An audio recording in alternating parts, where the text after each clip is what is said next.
Bismillahirrahmanirrahim. Assalamualaikum warahmatullahi wabarakatuh.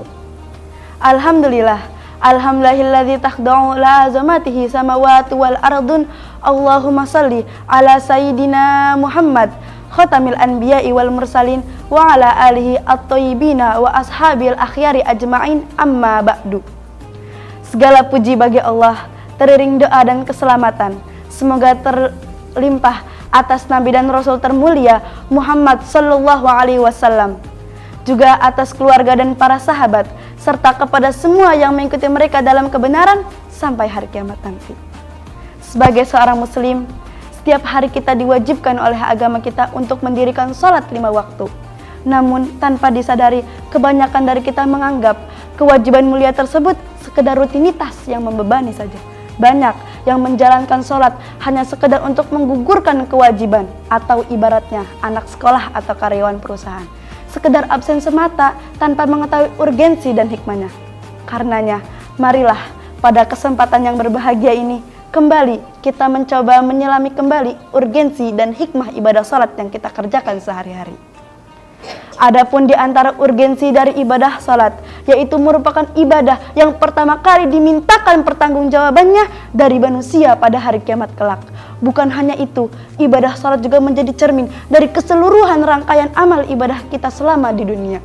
Rasulullah sallallahu alaihi wasallam bersabda, "Inna awwala ma yuhasabu bihil abdu yaumal qiyamati min amalihi salatuhu, fa in saluhat faqad aflaha wa anjaha, wa in fasadat faqad khoba wa khosiro."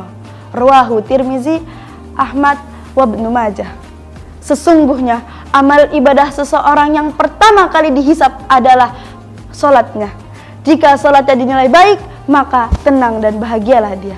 Namun jika sholatnya rusak, maka rugi dan sengsaralah dia. Hadis riwayat Tirmizi, Ahmad dan Ibnu Majah.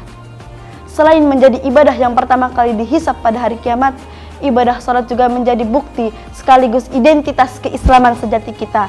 Karenanya, salat menjadi garis pemisah yang jelas antara keimanan dan kekufuran. Hal ini jelas ditegaskan oleh Rasulullah sallallahu alaihi wasallam dalam hadisnya. Qala Nabi sallallahu alaihi wasallam, "Baina kufri wal iman tarkus shalah." Batas antara seseorang dengan kekufuran adalah meninggalkan salatnya. Hadis riwayat Nasa'i, Tirmizi dan Ahmad. Dengan meyakini dan memahami urgensi ibadah salat, diharapkan kita semua bisa lebih merasakan keagungan ibadah mulia ini, lalu melaksanakannya dengan penuh keikhlasan dan kepasrahan. Sahabat Sirah Qur'ani yang berbahagia, selain urgensi, ibadah salat juga mempunyai fungsi dan hikmah bagi kehidupan kita secara pribadi maupun masyarakat.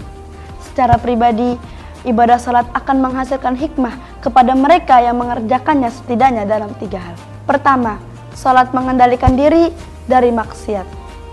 Orang yang mendirikan salat dengan baik akan merasakan hubungan dan kedekatan yang luar biasa kepada Allah Subhanahu wa taala. Karenanya, ia akan merasa selalu dalam pengawasan Allah Subhanahu wa taala. Ia tidak rela menodai kedekatannya itu dengan amal dan perbuatan maksiat. Inilah buah dari ibadah salat yang mulia. Sebagaimana difirmankan oleh Allah Subhanahu wa taala, "Wa aqimis shalah, inna sholata tanha anil fahsya'i wal munkar." Dan dirikanlah salat, sesungguhnya salat itu mencegah dari perbuatan-perbuatan keji dan munkar. Quran surat Al-Ankabut ayat 45. Kedua, salat menjadi pembersih dari segala dosa. Kita sama-sama menyadari tidak ada manusia yang maksum selain para nabi dan rasul. Maka salah satu hikmah salat adalah menjadi pembersih dan penggugur dosa-dosa kita. Rasulullah Shallallahu alaihi wasallam mengumpamakan salat 5 waktu dengan sungai yang mengalir di depan pintu seseorang. Lalu ia mandi di sungai itu 5 kali dalam sehari semalam. Adakah kotoran di tubuhnya yang tersisa? Dari Abu Hurairah radhiyallahu anhu berkata, "Aku mendengar Rasulullah Shallallahu alaihi wasallam bersabda, 'Menurut kalian, seandainya ada sungai yang mengalir di depan pintu salah seorang dari kalian, di mana ia mandi di dalamnya setiap hari 5 kali, apakah masih ada kotoran yang tersisa sedikit pun?' Mereka menjawab, 'Tidak ada kotoran yang tersisa sedikit pun.' Rasulullah SAW bersabda, 'Begitulah perumpamaan salat 5 waktu. Dengannya Allah menghapus kesalahan-kesalahan.'" Hadis riwayat Bukhari dan Muslim. Ketiga, salat menguatkan jiwa dalam menghadapi cobaan kehidupan. Kehidupan manusia bagaikan putaran roda. Senang, susah, gembira, ujian, cobaan datang silih berganti menguji iman dan ketakwaan. Seorang muslim harus mempunyai jiwa yang kokoh untuk menghadapi beratnya ujian kehidupan. Ibadah salat sejak awal menjadikan jiwa manusia tenang dan khusyuk, sehingga mampu menjalani kehidupan dengan matang.